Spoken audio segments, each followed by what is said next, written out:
تقدیر کا مسئلہ کفریہ کلمات کے بارے میں سوال جواب میں تفصیل سے جواب ہے۔ 582 پر یہ سوال و جواب ہے۔ سوال: کیا یہ بات کفر ہے کہ انسان کتنی کوشش کر لے جب تک اللہ عز و جل کی طرف سے اصلاح کی توفیق اور گناہ سے بچنے کی طاقت نہ ملے اس وقت تک کچھ نہیں ہوتا؟ جواب: مذکورہ کلام کفر نہیں، عموماً ہر مسلمان یہ پڑھتا ہے۔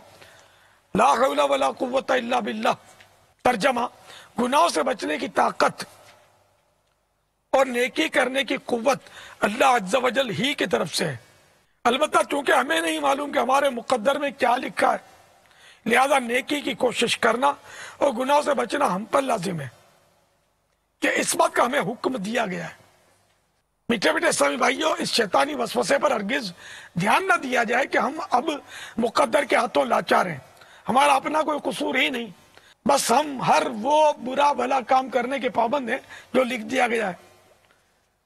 حالانکہ ہرگز ایسا نہیں، بلکہ جیسا کرنے والا تھا، بلکہ جو جیسا کرنے والا تھا اسے اللہ عز و جل نے اپنے علم سے جانا اور اس کے لیے ویسا لکھا۔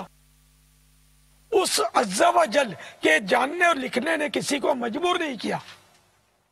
اس بات کو اس عام فہم مثال سے سمجھنے کی کوشش فرمائیے۔ جیسا کہ آج کل قانون کے مطابق غذاؤں اور دواؤں وغیرہ کے پیکٹوں پر انتہائی تاریخ یعنی ایکسپائر ڈیٹ لکھی جاتی ہے، بچہ بھی یہ بات سمجھ سکتا ہے کہ کمپنی والوں کو چونکہ تجربہ ہوتا ہے کہ یہ چیز فلاں تاریخ تک خراب ہو جائے گی، اس لیے لکھ دیتے ہیں۔ یقیناً کمپنی کے ایکسپائری ڈیٹ لکھنے نے اس چیز کو خراب ہونے پر مجبور نہیں کیا۔ اگر وہ نہ لکھتے تب بھی اس چیز کو اپنی مدت پر خراب ہونا ہی تھا۔ اس ضمن میں فتاوی رضویہ جلد 29 صفحہ 284 تا 285 سے ایک سوال جواب پیش کیا جاتا ہے۔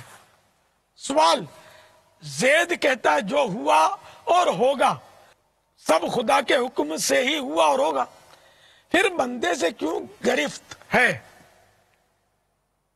اور اس کو کیوں سزا کا مرتکب ٹھہرایا گیا؟ اس نے کون سا کام ایسا کیا جو مستحق عذاب کا ہوا؟ جو کچھ اس یعنی اللہ عز و جل نے تقدیر میں لکھ دیا ہے وہی ہوتا ہے، کیونکہ قرآن پاک سے ثابت ہو رہا ہے کہ بلا حکم اس کے ایک ذرہ نہیں ہلتا۔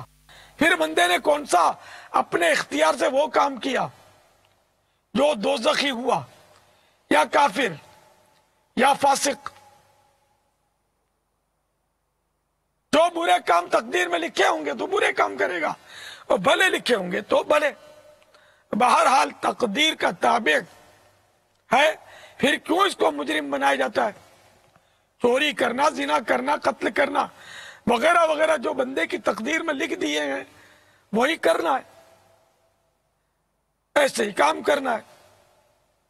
الجواب نے اب سرکار اعلیٰ حضرت اس کا جواب دیتے ہیں۔ زید گمراہ بے دین ہے، اسے کوئی جوتا مارے تو کیوں ناراض ہوتا ہے؟ یہ بھی تو تقدیر میں تھا۔ اس کا کوئی مال دبائے تو کیوں بگڑتا ہے؟ یہ بھی تقدیر میں تھا۔ یہ شیطانی فعلوں کا دھوکہ ہے کہ جیسا لکھ دیا ایسا ہمیں کرنا پڑتا ہے، حالانکہ ہرگز ایسا نہیں، بلکہ جیسا ہم کرنے والے تھے اس یعنی اللہ عز و جل نے اپنے علم سے جان کر وہی لکھا ہے۔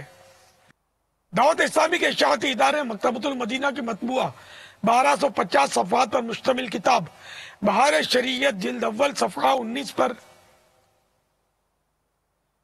صدر الشریعہ بدر الطریقہ حضرت علامہ مولانا مفتی محمد امجد علی اعظمی علیہ رحمت اللہ القبیح فرماتے ہیں، برا کام کر کے تقدیر کی طرف نسبت کرنا اور مشیت الہی کے حوالے کرنا بہت بری بات ہے۔ بلکہ حکم یہ ہے کہ جو اچھا کام کرے اسے من جانب اللہ یعنی اللہ عز و جل کی جانب سے کہے، اور جو برائی سرزد ہو اس کو شامت نفس تصور کرے۔ واللہ تعالی اعلم ورسولہ اعلم عز و جل و صلی اللہ تعالی علیہ وآلہ وسلم۔ ایک اور سوال جواب بھی بہت مفید ہے، 585 صفحہ۔ سوال: سنا ہے تقدیر کے معاملے میں بحث کرنا منع ہے؟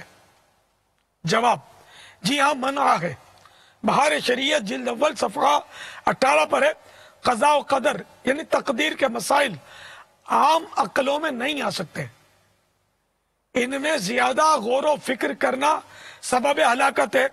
صدیق و فاروق رضی اللہ تعالی عنہما اس مسئلے میں بحث کرنے سے منع فرمائے گئے۔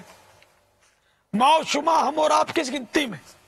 اتنا سمجھ لو کہ اللہ تعالیٰ نے آدمی کو مثل پتھر اور دیگر جمادات یعنی بے جان چیزوں کے بے حس و حرکت نہیں پیدا کیا، بلکہ اس کو ایک نوع اختیار یعنی ایک طرح کا اختیار دیا ہے کہ ایک کام چاہے کرے چاہے نہ کرے، اور اس کے ساتھ ہی عقل بھی دی ہے کہ بھلے برے نفع نقصان کو پہچان سکے، اور ہر قسم کے سامان اور اسباب مہیا کر دیے کہ جب کوئی کام کرنا چاہتا ہے اسی قسم کے سامان مہیا ہو جاتے ہیں، اور اسی بنا پر اس پر مواخذہ یعنی پوچھ گچھ ہے۔ اپنے آپ کو بالکل مجبور یا بالکل مختار با اختیار سمجھنا دونوں گمراہی ہیں۔ واللہ تعالی اعلم ورسولہ اعلم عز و جل و صلی اللہ تعالی علیہ وآلہ وسلم۔ صلو علی الحبیب صلی اللہ صلی اللہ تعالی تعالی علی علی محمد۔